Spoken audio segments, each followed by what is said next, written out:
हम लोग पाठ 10 लाल बहादुर शास्त्री पढ़ रहे हैं और मुझे आशा है कि आप लोगों का एग्ज़ामिनेशन बहुत अच्छा गया है और आप लोगों को अच्छे अंक भी मिले। तो चलिए हम लोग लाल बहादुर शास्त्री जो पाठ है उसको हम लोग आगे की ओर बढ़ेंगे, हम लोग पढ़ेंगे। और हम लोग ने इस पाठ में पढ़ा कि किस तरह बाल्यकाल में लाल बहादुर शास्त्री को कई कठिनाइयों का सामना करना पड़ा।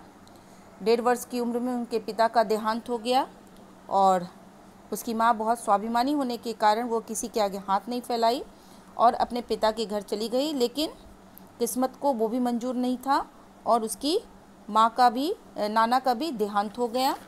और किस तरह उसकी माँ चिंतित हो रहने लगी कि किस तरह उसकी पढ़ाई को आगे की ओर बढ़ाया जाए और उन्हें आत्मनिर्भर बनाया जाए। यहाँ तक हम लोग पढ़ चुके हैं।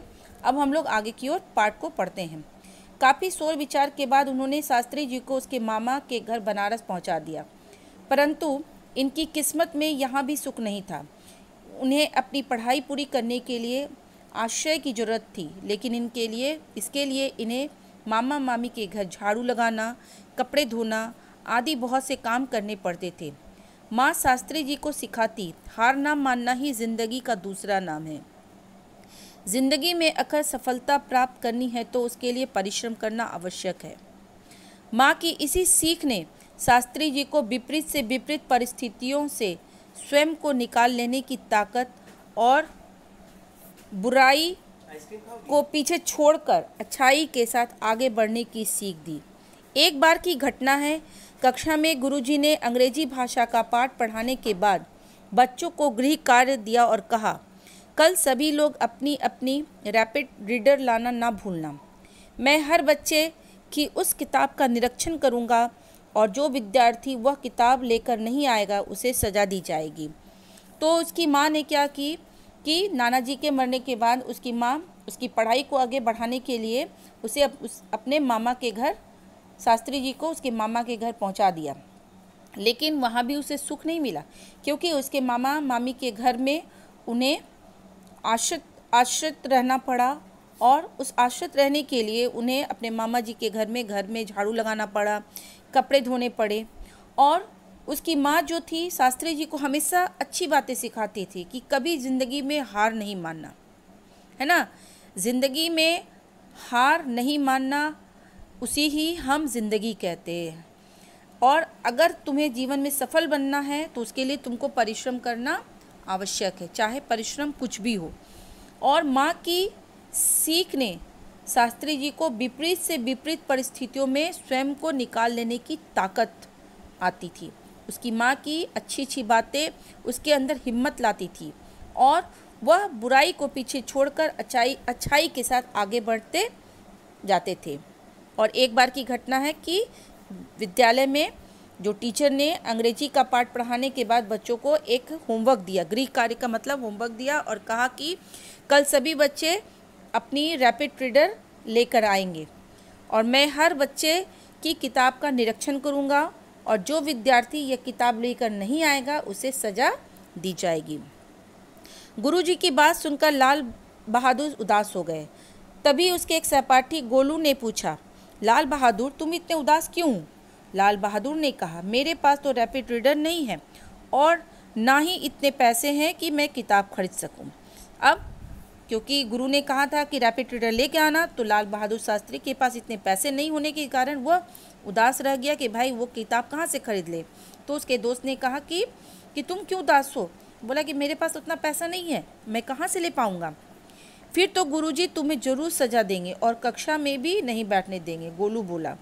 लाल बहादुर ने कहा, दोस्त क्या तुम मेरी मदद करोगे? गोलू बोला, हाँ दोस्त बताओ, मैं तुम्हारी क्या मदद कर सकता हूँ। लाल बहादुर ने कहा, तुम मुझे आज अपनी किताब उधार दे दो, मैं उसकी नकल उतार कर कल तुम्हें वापस दे दूँगा। अगर तुम भूल गए तो? गोलू डरते डरते बोला कि मित्र तुम मदद कर सकते हो मेरी। क्यों? क्योंकि तुम जो है मुझे एक दिन के लिए वो किताब मुझे दे दो और मैं उसकी नकल उतार करके तुम्हें वह किताब वापस दे दूँगा। लाल बहादुर पूरे विश्वास पूर्वक बोले, नहीं दोस्त, मैं नहीं भूलूंगा। मैं तुम्हें विश्वास दिलाता हूँ कि मेरे कारण तुम्हें कोई परेशानी नहीं होगी। मैं किसी भी तरह रात में काम पूरा कर लूँ। बोला कि नहीं नहीं दोस्त, तुम हमको दे दो, हम भूलेंगे नहीं, और मैं किसी भी तरह अपना काम पूरा करके कल मैं तुम्हें ये किताब वापस लौटा दूंगा। गोलू बोला, ठीक है तो ले जाओ, परंतु यह ध्यान रखना यदि तुम भूल गए तो हम दोनों मुसीबत में पड़ जाएंगे। लाल बहादुर जब घर पहुंचे तो मिट्टी का तेल खत्म हो गया था, जिसकी वजह से घर में लालटेन नहीं जल पाई थी। किंतु लाल बहादुर ने तो किताब की नकल उतारने के लिए मन में दृढ़ संकल्प कर लिया था। किसी भी तरह की बाधा को उन्होंने अपने मार्ग में रुकावट नहीं बनने दिया। उन्होंने स्ट्रीट लाइट के नीचे रात भर बैठकर पूरी किताब की नकल उतार ली। अब लाल बहादुर शास्त्री वो किताब को लेकर घर पहुंचे तो घर में मिट्टी का तेल मीन्स केरोसिन जो थी खत्म हो गई, जिसके कारण घर में लालटेन नहीं जल पाई। और लाल बहादुर के मन में ये दृढ़ निश्चय था कि मैं रात भर में इस किताब की नकल उतार लूँगा।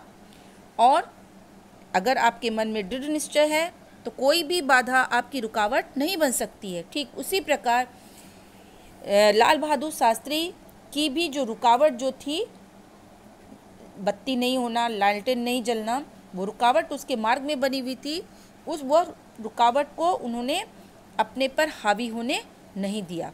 वो क्या किया, स्ट्रीट लाइट मीन्स रास्ते में जो सड़क के किनारे जो बत्ती जलती है उसमें वो रात भर बैठ कर के उस किताब की नकल उतार ली।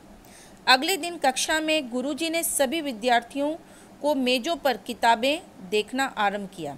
जब वे लाल बहादुर की मेज पर आए तो बोले, लाल बहादुर तुम्हारी किताब कहाँ है? तो अब जब दूसरा दिन हुआ, सभी बच्चे स्कूल गए और टीचर सबकी किताब चेक करने लगी। तो उन्होंने कहा, लाल बहादुर तुम्हारी किताब कहाँ है? लाल बहादुर अपनी कॉपी दिखाकर बोले, सर वह मेरे। और लाल बहादुर ने टीचर को कहा, क्या कहा? कि सर ये मेरे हैं, अपनी कॉपी की तरफ। गुरुजी गुस्से से बोले, सर वह क्या लगा रखा है, मेरे सवालों का जवाब क्यों नहीं देते? अब टीचर बहुत गुस्सा हो गया, क्या सर लगा रखे हो हैं? मैं पूछ रहा हूँ कि तुम्हारी किताब कहाँ है और मेरे सवालों का जवाब तुम क्यों नहीं देते? तो स्टूडेंट, आज के लिए इतना ही। हम लोग कल पढ़ेंगे कि वाकई जो टीचर थे वो लाल बहादुर की इस दृढ़ निश्चय से खुश हुए कि उससे नाराज़ हुए। ये आगे हम लोग कल इसके बारे में पढ़ेंगे। तब तक के लिए आपको धन्यवाद।